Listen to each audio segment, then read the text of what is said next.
The void of space held no mercy for the dying. Commander Velthok Morden watched through the bridge windows as his fleet's biocannons tore apart the last Zephyrian defense station. The pale blue aliens inside screamed silently as their station broke apart, bodies floating into the cold darkness. "Another world falls to the Veltar Empire," Velthok said to his officers. His voice was deep and rough like grinding stones. At 9 feet tall with black scales covering his muscled body, he was the perfect example of Veltar superiority.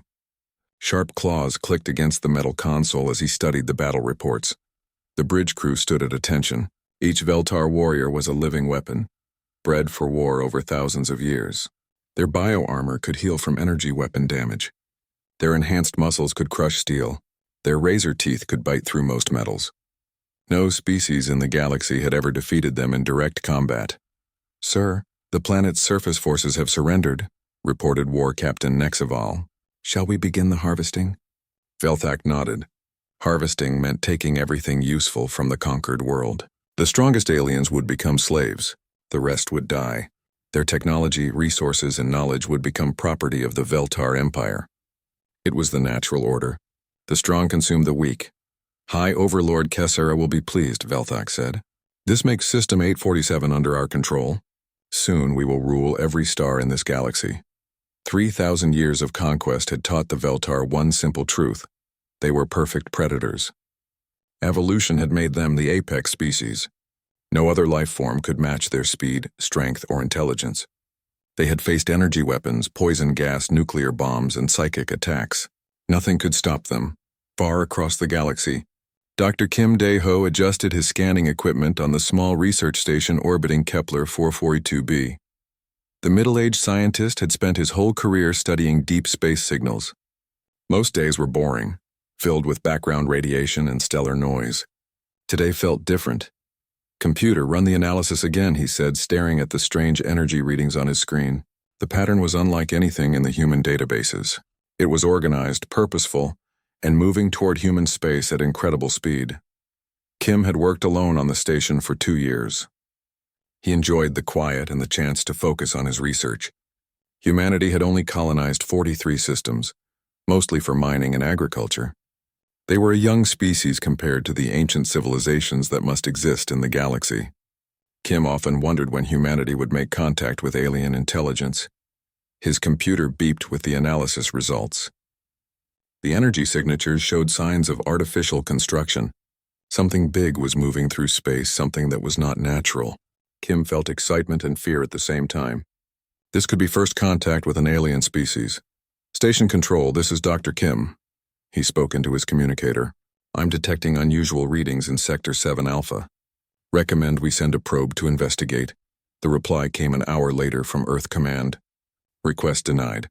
Continue monitoring and report any changes." Kim shook his head. The bureaucrats on Earth moved too slowly. By the time they decided to act, whatever was out there might be gone. He decided to keep watching the signals himself. Captain Park Sora guided her reconnaissance ship Aurora through the asteroid field around the mining colony of Haven 7. Something was wrong. The colony had stopped all communications 3 days ago. Mining operations worth billions of credits did not just go silent. Park was a veteran of the Outer Rim Patrol. At 35, she had seen pirates, equipment failures, and natural disasters. Her ship was small but fast, designed for long-range scouting missions. The crew of 12 was hand-picked for their skills and reliability.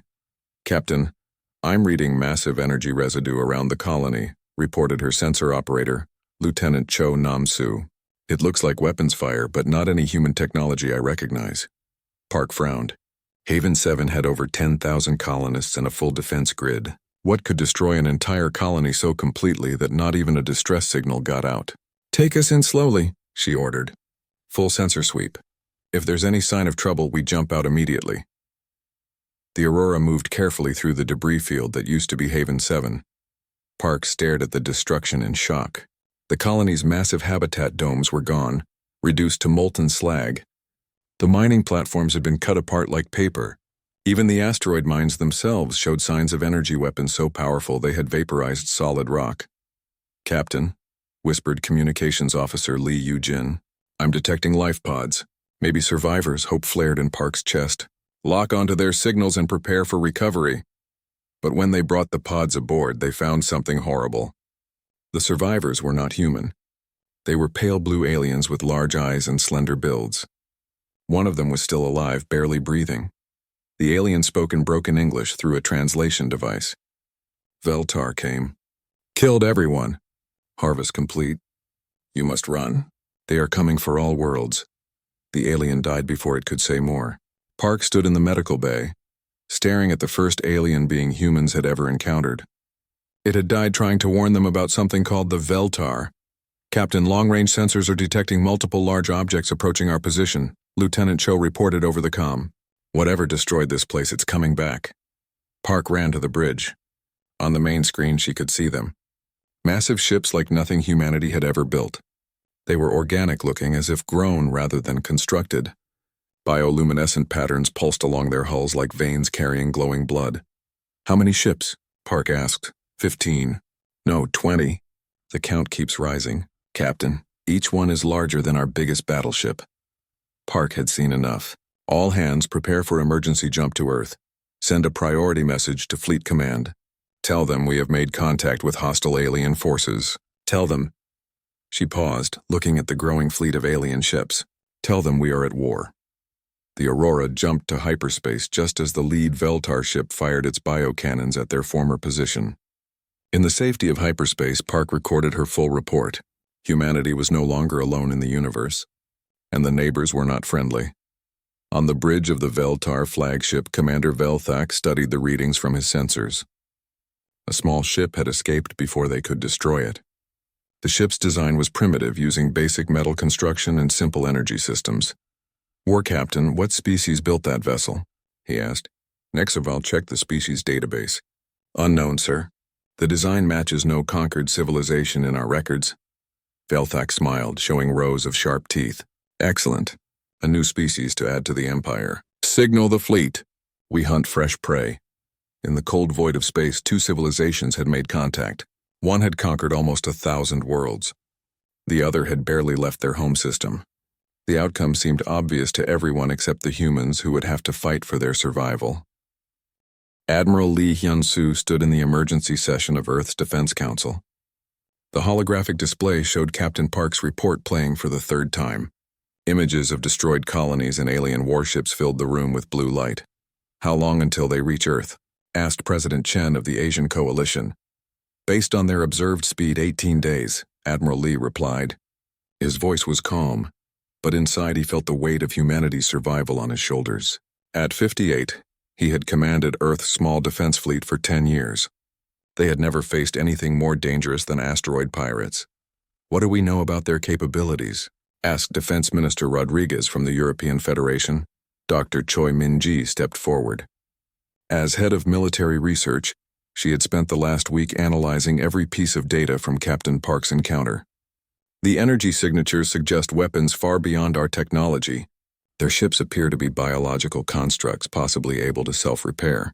We're facing a completely unknown form of warfare. Admiral Lee activated the tactical display. Red dots showed the estimated positions of human colonies. Blue dots marked the aliens' advance. They've already destroyed 6 outer settlements. Each attack follows the same pattern. Complete destruction, no survivors, no warning. The council members looked at each other with growing fear. Humanity had enjoyed peace for over a century. Their military existed mainly for show and asteroid mining protection. The largest human warship carried plasma cannons designed to break apart rocks, not fight alien superweapons. Admiral, what are our options? Asked the President. We evacuate the outer colonies and prepare Earth's defenses.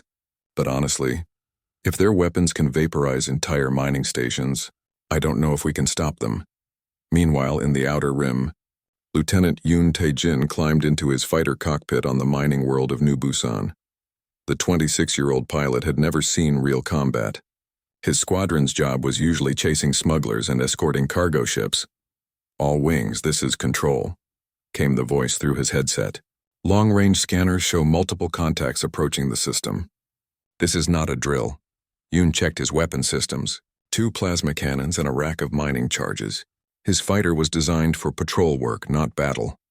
Around him, 11 other pilots prepared for humanity's first space battle against an alien enemy. Wing leader, what's the plan? Asked his wingman, Sergeant Kim Bo-ra. Yoon looked at the tactical display. 24 human fighters against an unknown number of alien warships. We follow standard attack formation. Hit them with everything we have and try to buy time for the evacuation ships. The alien fleet dropped out of hyperspace like a nightmare coming to life. The Veltar ships were enormous, each one the size of a city. Bioluminescent patterns pulsed along their organic hulls. Smaller fighter craft poured out of launch bays like angry insects. Contact! Contact! Multiple alien fighters approaching! Shouted someone over the radio. Yoon pushed his fighter's engines to maximum.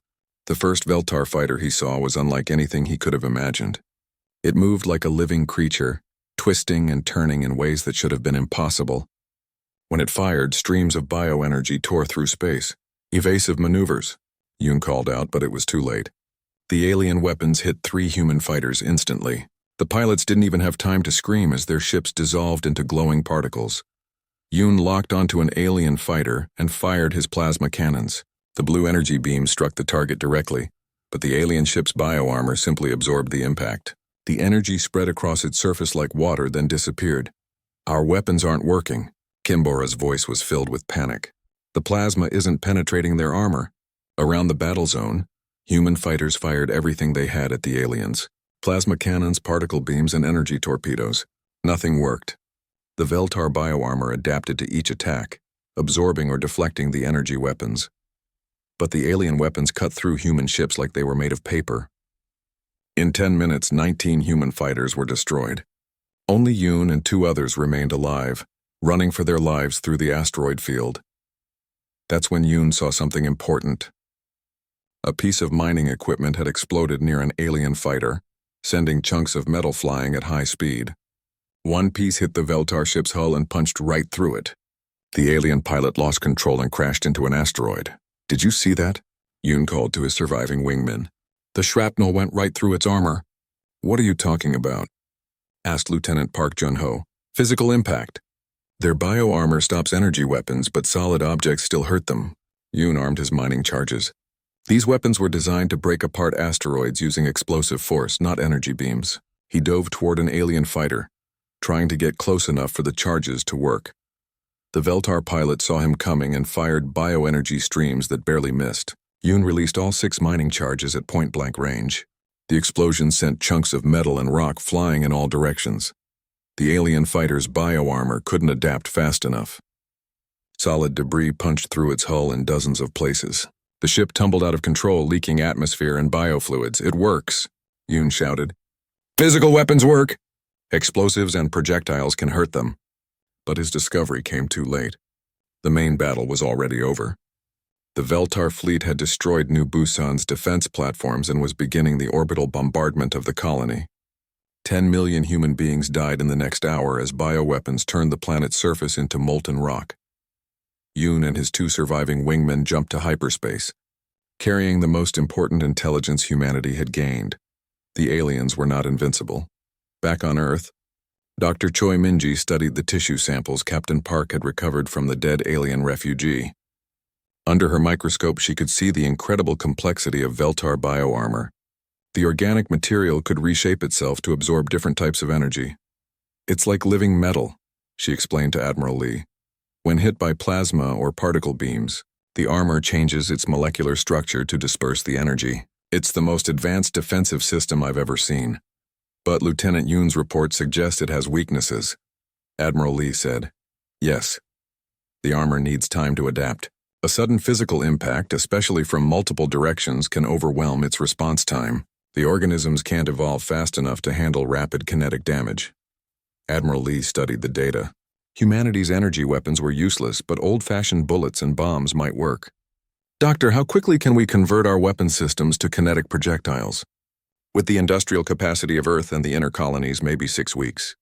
But Admiral, we'll need more than better weapons. These aliens have been conquering worlds for thousands of years. They know how to fight. In the outer system, more human colonies went silent. The aliens called Veltar were methodically destroying everything in their path. Each attack was perfectly executed, leaving no survivors and no hope.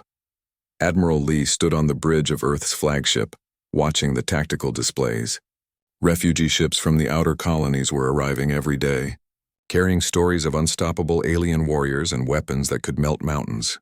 "Admiral," his aide reported, "the factory ships have begun producing the new kinetic weapons. Railguns, explosive projectiles, and fragmentation warheads. But we still only have 18 days, Lee nodded. 18 days to prepare for the greatest threat humanity had ever faced. The aliens thought they were hunting primitive prey. They were about to learn that humans were full of surprises. On the bridge of his flagship, Commander Velthak reviewed the latest conquest reports. 12 human worlds destroyed. Millions of the bipedal mammals harvested or eliminated. Their resistance had been pitiful. "These creatures are even weaker than the Zephyrians," he told War Captain Nexval. "Their energy weapons barely scratch our bioarmor. Their ships are slow and clumsy.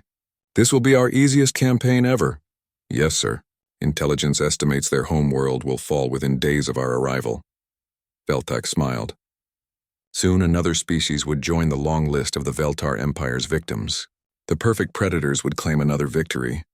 He had no way of knowing that the humans were no longer relying on energy weapons, or that they were learning to think like hunters instead of prey. Engineer Kang Ji-woon had not slept in 3 days. His laboratory on Luna Station looked like a war zone. Broken weapons, metal fragments, and burnt circuit boards covered every surface. But in the center of the chaos stood humanity's first real weapon against the Veltar. A magnetic railgun that could fire tungsten projectiles at 3% of light speed. "Test number 47, Kang said into his recorder. "Target Veltar bioarmor sample recovered from Nubasan battle site." The railgun fired with a crack of electricity. The tungsten rod struck the alien tissue sample at incredible velocity. Unlike the energy weapons that had failed before, this solid projectile punched clean through the bioarmor without giving it time to adapt. "Success!" Kang shouted to his team. "The kinetic impact is too fast for their biological responses. We can hurt them." Across the laboratory, Dr. Nam Yun-ju studied video recordings of Veltar behavior patterns. As Earth's leading military psychologist, she had been asked to find weaknesses in alien thinking. What she discovered surprised her. "They're pack hunters," she explained to the Defense Committee. "Everything about their tactics shows group coordination. They move in formation, share information instantly, and follow strict hierarchies. But that gives us an advantage." General Song Ki-hyun leaned forward. "How so, Doctor?" "Pack hunters become confused when their social structure breaks down. If we can eliminate their leaders or disrupt their communication, the rest might panic. They're not trained to think independently." Meanwhile, in the asteroid training facility, Sergeant Major Oh Dong-sik put human soldiers through the most intense combat preparation in history. The 40-year-old Special Forces veteran had studied every piece of footage from the alien attacks. "Listen up," he shouted to the trainees. "These aliens are bigger, stronger, and faster than us. But they're used to fighting species that try to match them in direct combat. We're going to do something different." Private Han Mi-young raised her hand. "What's different, Sergeant?" "We don't fight fair. We use ambush tactics, explosive traps, and hit-and-run attacks. We make them come to us, then disappear before they can react. Humans are small, but we're clever." The training was brutal. Soldiers learned to use the new railguns, explosive devices, and chemical weapons. They practiced moving silently through urban environments and setting up kill zones in narrow spaces, where the alien size would work against them. Captain Lim, JSOC tested the new fighter designs in Earth's orbital shipyards. The experimental ships were smaller and faster than the old energy weapon fighters. Instead of plasma cannons, they carried swarms of guided missiles filled with tungsten fragments. "How do they handle?" asked Chief Engineer Park. "Like angry wasps," Lim replied, pulling his fighter through a tight spiral. "The Veltar won't be able to predict our movement patterns. Their bioships are powerful, but they move like living creatures. We can be more erratic." The first test of human ingenuity came sooner than expected. A Veltar scouting force arrived at the agricultural world of New Sol, expecting to find another defenseless human colony. Instead, they found Sergeant Major O and 200 specially trained soldiers waiting for them. The aliens landed in the main city, following their usual pattern. 60 Veltar warriors in full bioarmor, moving in perfect formation toward the population centers. They expected the humans to either flee in terror or make a hopeless stand with energy weapons. Instead, the city seemed empty. War leader Theknal had conquered 40 worlds for the Empire. He knew the signs of surrender. The humans had probably evacuated, leaving behind only scattered resistance. His warriors spread out through the streets searching for survivors to capture. That's when the first explosion hit. The building next to Theknal erupted in flames and flying metal. His bio-armor protected him from the heat, but the shrapnel found gaps in his protection. Green blood ran down his leg as he roared in pain and anger. "Ambush! Take defensive positions," he commanded. But the humans weren't fighting like any enemy he had faced before. There were no organized battle lines or visible soldiers. Instead, explosions came from every direction. Bullets fired from hidden positions. Chemical smoke filled the air, burning Veltar eyes and making it hard to breathe. Sergeant Major O watched from his command bunker as his plan unfolded. Team Alpha, hit them from the north. Team Beta, collapse the bridge when they try to retreat. Team Gamma, activate the acid traps on 5th Street. The Veltar warriors were individually superior to any human soldier, but they were confused and angry, cut off from each other by smoke and explosions. Their pack coordination fell apart as leaders were picked off by sniper fire. Private Han Mi-young crouched in a ruined building, watching 3 aliens search the floor below her. She armed 2 fragmentation grenades and dropped them through a hole in the floor. The explosion sent metal pieces flying in all directions. The Veltar bioarmor tried to adapt, but there were too many impacts from too many angles. One alien survived the blast but was badly wounded. Han switched to her railgun and fired tungsten rounds into its chest. The projectiles punched through the bioarmor like it was paper. The creature fell with a sound like breaking glass. For 6 hours, the battle raged through New Sol. The Veltar had overwhelming individual power, but the humans fought like ghosts. They appeared long enough to strike, then vanished into sewers, buildings, or underground tunnels. War leader Theknal found himself alone in the town square, surrounded by the bodies of his warriors. 40 of his 60 soldiers were dead. The rest were wounded or missing. In 3,000 years of conquest, nothing like this had ever happened. A voice spoke from hidden speakers around the square.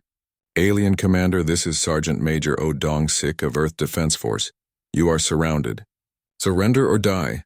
Theknal roared his rage and fired bioenergy streams at the speakers. But the human was not there. He was safely hidden in his bunker, watching through remote cameras. "Your warriors are dead because you think like predators," O continued. "But humans think like survivors. We use our brains instead of our claws." More explosions erupted around the square. Theknal's bioarmor was running out of energy to heal his wounds. His communication link to the orbiting ship was jammed. For the first time in his life, he felt something he had never experienced: fear. The final explosion came from directly beneath his feet. Sergeant Major O had mined the entire square with shaped charges designed to focus their blast upward. Even Veltar bioarmor could not withstand that much kinetic force concentrated in one spot. When the smoke cleared, no aliens remained alive in New Sol. In orbit above the planet, the Veltar ship commander stared at his sensors in disbelief.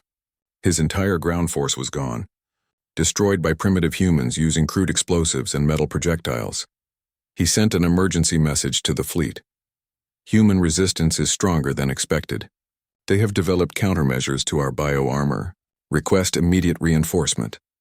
The message reached Commander Velthak 3 days later. He read it twice, unable to believe what he was seeing. 60 elite Veltar warriors defeated by human insects? It was impossible. "War Captain Nexval, is this intelligence confirmed?" he asked. "Yes, sir. 3 independent sources verify the loss of the New Sol force. The humans used kinetic weapons and guerrilla tactics." Velthak's claws scraped against the metal of his command chair. In 3,000 years, no species had ever successfully resisted Veltar ground forces. The humans were supposed to be weak. They were supposed to be easy prey. Signal the Empire. Tell them we need additional forces for the human campaign. These creatures are more dangerous than first estimated. But in his heart, Velthak still believed the Veltar would win. They were perfect predators. The humans had simply gotten lucky once. It would not happen again. On Earth, news of the New Sol victory spread like wildfire. Humanity had killed aliens. The invaders could be stopped.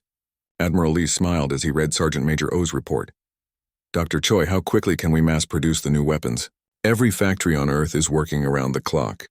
We'll have railguns and kinetic missiles ready for the main battle." "And the psychological warfare techniques?" Dr. Nam nodded. We're preparing broadcast systems to disrupt their pack coordination. If we can make them panic, they'll be easier to defeat. Lee looked out at the stars where the alien fleet was coming. Humanity had learned the first lesson of survival. The strong were not always the smart. Now they would teach that lesson to the galaxy's most feared predators. Supreme War Chief Morgath stood in the command chamber of the largest Veltar warship ever built. At 12 feet tall, he was a giant even among his own species. Scars covered his black scales from 1,000 battles across the galaxy. He had never lost a war. High Overlord Kassara has given me complete authority to end the human problem, he announced to his gathered fleet commanders. These insects have embarrassed the Empire long enough. The fleet that surrounded his flagship was massive. 200 bioships, each one capable of destroying a planet. 50,000 elite Veltar warriors bred specifically for combat. Weapons that had crushed civilizations far more advanced than humanity. War Chief, asked Fleet Commander Vexthok, intelligence reports suggest the humans have developed kinetic weapons. Should we adapt our tactics? Morgath's laugh was like grinding metal. A few lucky victories do not make them dangerous. We are Veltar. We are perfect. These mammals will learn the price of resistance. On Earth, General Song Ki-hyun stood in the underground command center deep beneath the Himalayan mountains. Around him, dozens of officers coordinated the defense of humanity's home system. Every human warship, every space station, every orbital platform was preparing for the final battle. General, long-range scanners show the alien fleet approaching Jupiter, reported Colonel Bae Sung-min. They'll reach Earth in 18 hours. Are our forces in position? Song asked. All defense platforms armed with railguns, fighter squadrons equipped with kinetic missile systems. The orbital shipyards have been converted into weapons platforms. Dr. Han Yejin approached with a tablet full of technical data. General, the adaptive weapons systems are ready for deployment. Our ships can now switch between kinetic rounds, explosive charges, chemical weapons, and sonic disruptors in real time. Song nodded. Humanity had spent months preparing for this moment. They could not match the aliens in raw power, but they had advantages the Veltar did not understand: creativity, adaptability, and the willingness to use any tactic that worked. What about the psychological warfare systems? Song asked. Dr. Nam's team has prepared frequency broadcasts designed to disrupt their pack coordination. We've also loaded our ships with industrial chemicals that should dissolve their bioarmor. The first contact came at the edge of the solar system. Commander Bae led a squadron of 50 human fighters against the Veltar advance scouts. The aliens expected another easy victory against primitive energy weapons. Instead, they faced something completely new. All fighters, execute Pattern 7, Bae commanded. Let them see what human creativity looks like. The human ships scattered in all directions, moving in seemingly random patterns. To the Veltar, it looked like panic. Their bioships moved to surround the fleeing humans, following standard pack hunting tactics. That's when the humans revealed their trap. Each fighter suddenly released clouds of guided micromissiles, thousands of tiny projectiles, each one programmed with different flight patterns. Some flew straight, others spiraled, still others waited and then accelerated. The Veltar bioships tried to adapt their armor to the incoming kinetic weapons, but there were too many different impact types. The first alien ship died when 1,500 tungsten needles hit it simultaneously from 12 different angles. Its bioarmor simply could not adapt fast enough. Impossible, roared Scout Leader Kethvar, as his ship's hull was punctured in dozens of places. How can such primitive weapons penetrate our defenses? Commander Bae's voice came over the open communication channel. Because we don't fight like you expect us to fight. Humans adapt. You just follow the same patterns you've used for thousands of years. The battle around Jupiter lasted 6 hours. When it ended, 37 Veltar ships were destroyed or crippled. The humans lost 22 fighters, but they had proven something important. The perfect predators could be beaten. Supreme War Chief Morgath reviewed the battle reports with growing anger. His advanced scouts had been defeated by humans using swarm tactics and unpredictable movement patterns. It was embarrassing. Fleet Commander Vexthok prepare the main assault on their home world. No more cautious approaches. We crush them with overwhelming force. The Veltar fleet dropped out of hyperspace near Earth like an arriving storm. 200 massive bioships, each one glowing with weapon energy. From Earth's surface, people could see them in the sky like new stars. But humanity was ready. All platforms. Commence Operation Hornet's Nest. General Song commanded. What followed was unlike any space battle in galactic history. The humans did not form traditional battle lines or try to match the alien ship for ship. Instead, every human vessel, station, and platform began firing at once. Swarms of kinetic missiles filled space between Earth and Moon. Railgun platforms hidden in the asteroid belt opened fire with tungsten projectiles traveling at incredible speeds. Even civilian cargo ships had been converted into missile carriers. Dr. Han's adaptive weapon system showed their true value. Human ships could fire explosive rounds at one target, then switch to acid-tipped projectiles for another, then launch sonic disruptor bombs at a third. The Veltar bioarmor could not adapt to so many different attack types simultaneously, but the psychological warfare proved even more effective. Dr. Nam's frequency broadcasts filled space with sounds designed to confuse Veltar pack instincts. The aliens began making coordination errors, firing at their own ships and breaking formation without orders. What is happening to our warriors? War Chief Morgath demanded as he watched his perfect fleet fall apart. The humans are broadcasting something that affects our neural patterns, replied his science officer. Our pack bonds are being disrupted.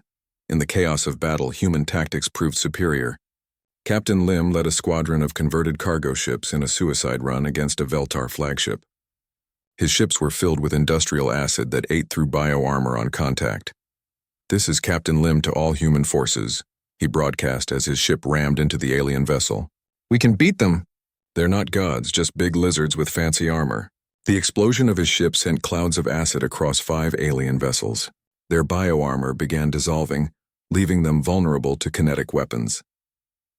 Sergeant Major O, now commanding a spaceborne assault unit, led his troops in boarding actions against damaged Veltar ships. The aliens were deadly in hand-to-hand combat, but the humans used their smaller size to move through air ducts and maintenance shafts. Remember your training, O shouted as his team planted explosives throughout an alien ship's biosystems. Hit them where they don't expect it. The turning point came when General Song authorized the use of converted civilian vessels as kinetic weapons. Thousands of empty cargo ships, mining barges, and transport vessels were programmed to ram alien ships at maximum velocity. Supreme War Chief Morgath watched in horror as a human garbage scow traveling at near light speed punched completely through his flagship's hull.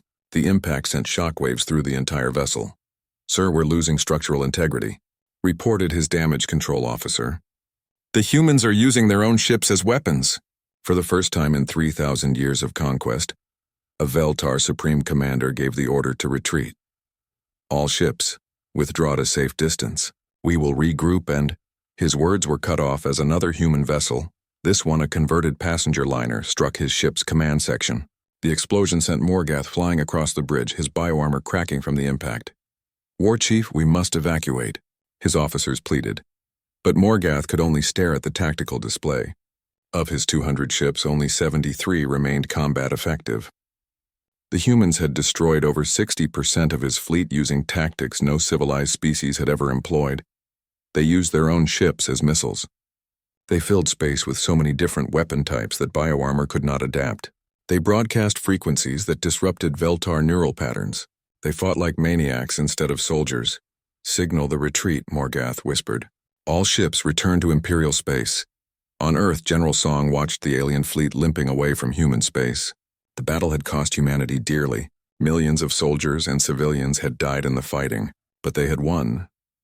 General, we're receiving surrender broadcasts from several damaged alien ships, reported Colonel Bay. What are your orders? Song thought for a moment. Take them prisoner. We need to learn more about their empire and their weaknesses. Dr. Han approached with a smile on her face. Sir, our adaptive weapons performed even better than expected. The aliens couldn't handle the variety of attack patterns. And the psychological warfare? Song asked. Dr. Nam nodded. Their pack instincts completely broke down under our frequency attacks. Individual aliens are dangerous, but they're lost without their group coordination. Song looked up at the stars where the retreating alien fleet was disappearing. Send a message to all human colonies. The invasion has been repelled, but this war is far from over.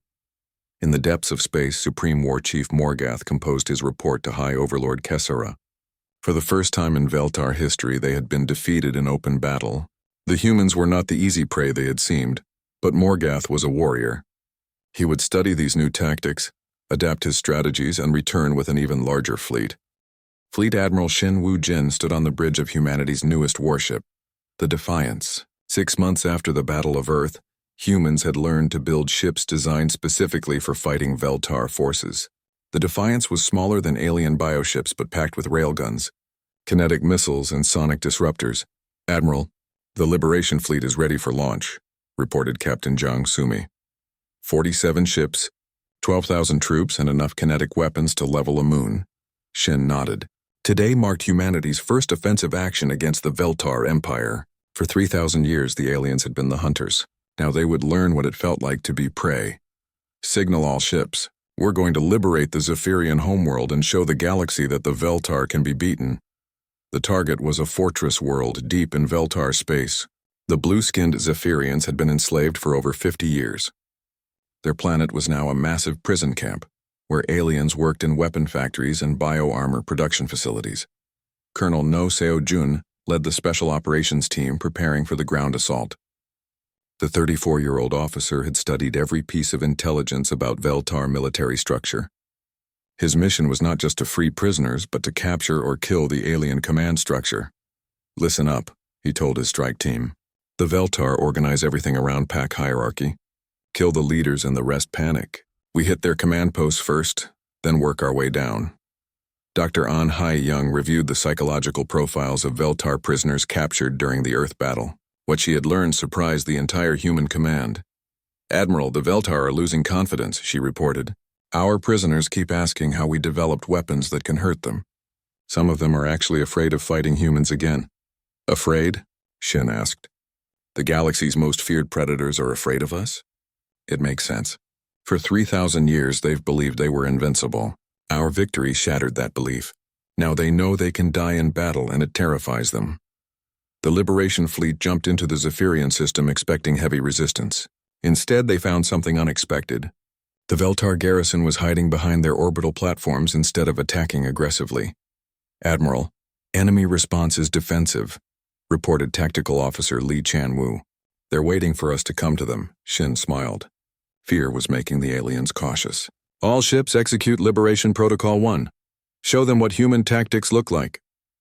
The human fleet split into 12 separate groups, each one attacking a different target simultaneously. Some ships fired kinetic missiles at the orbital stations. Others launched sonic disruptors that disrupted Veltar communications. Still others released clouds of industrial acid that ate through bioarmor.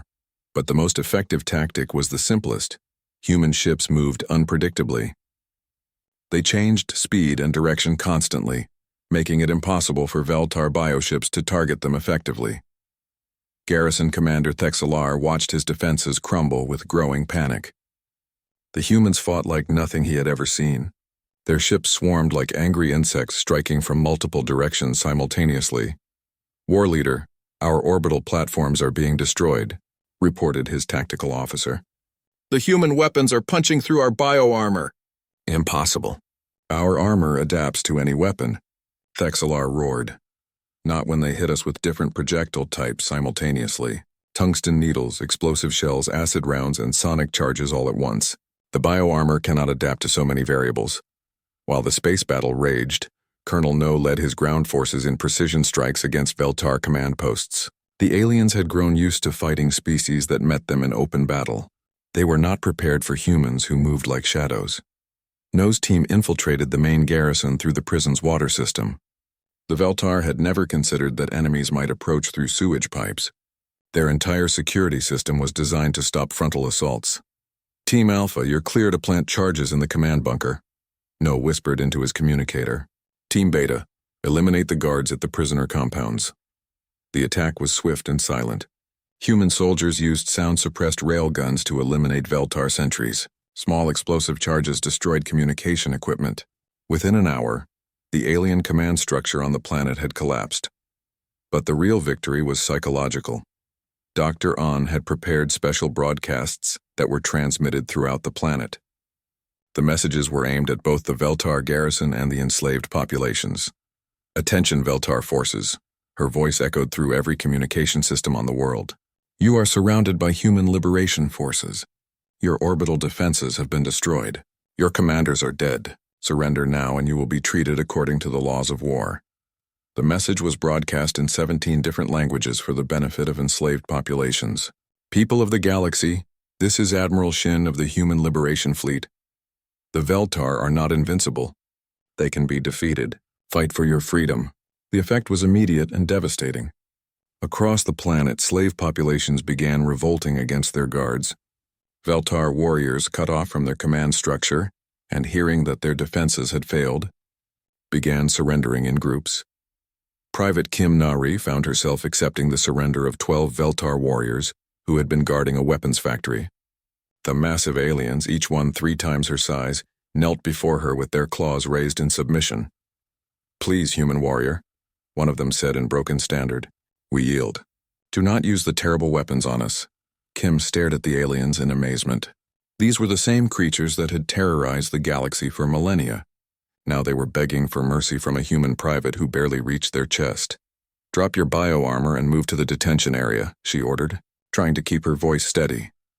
Within 12 hours, the Zephyrian homeworld was liberated. The Veltar garrison had either surrendered or been eliminated. 50,000 alien slaves were freed from their prison camps. But the most important victory was the message it sent across the galaxy. The liberation was broadcast on emergency channels to every star system. Enslaved populations on dozens of worlds watched as human soldiers led Veltar prisoners in chains. The images spread like wildfire through the galactic communication networks. On the enslaved world of Kepler-7, the insect-like Mantari began sabotaging Veltar mining equipment. On distant Proxima Station, the aquatic Delphini attacked their alien overseers. Across the galaxy, species that had lived in terror for generations began to fight back. In the Imperial capital, High Overlord Kesara watched the reports with growing rage. The humans had not just defeated a garrison, they had inspired system-wide rebellion. "How many worlds are in revolt?" she demanded. 27 systems have reported uprisings, replied Intelligence Minister Vortak. The number increases every hour. The slaves are copying human tactics: surprise attacks, sabotage, and targeting our command structures. And our military response? Vortak hesitated. Many of our commanders are requesting reinforcements. They claim the humans have taught the slaves how to fight effectively. Kessera's claws scraped against her throne. The Veltar Empire had been built on fear and the belief in their own invincibility. Now both were cracking. On the bridge of the Defiance, Admiral Shin received reports from across human space. 3 more liberation fleets were being prepared. Scientists were developing new weapons based on captured Veltar technology. Most importantly, alien species were volunteering to fight alongside human forces. "Admiral, we're receiving a transmission from the Mantari Collective," reported Communications Officer Park Hyun-jung. "They're offering to share intelligence about Veltar fortress worlds in exchange for military support." "Patch them through," Shin ordered. The insectoid alien on the screen spoke in clicking standard. "Admiral Shin, we have watched your liberation campaigns. Will you teach us to fight as humans fight?" "We'll do better than that," Shin replied. "We'll fight alongside you." Dr. An approached with the latest psychological assessment reports. "Admiral, our intelligence suggests the Veltar leadership is facing internal challenges. Some commanders are questioning the doctrine of invincibility. What does that mean for us? It means they're becoming predictable. Fear makes them cautious. Doubt makes them hesitate. We can use that against them." Colonel No returned from the surface with even better news. "Admiral, we've captured intact Veltar bioarmor and weapon samples. Our engineers are already figuring out how to reproduce their technology. With human improvements, I assume." No smiled. "Of course. We're adding kinetic weapon systems to their bioships. Imagine Veltar regenerative armor combined with human railgun technology." Admiral Shin looked out at the stars where the Veltar Empire was slowly crumbling.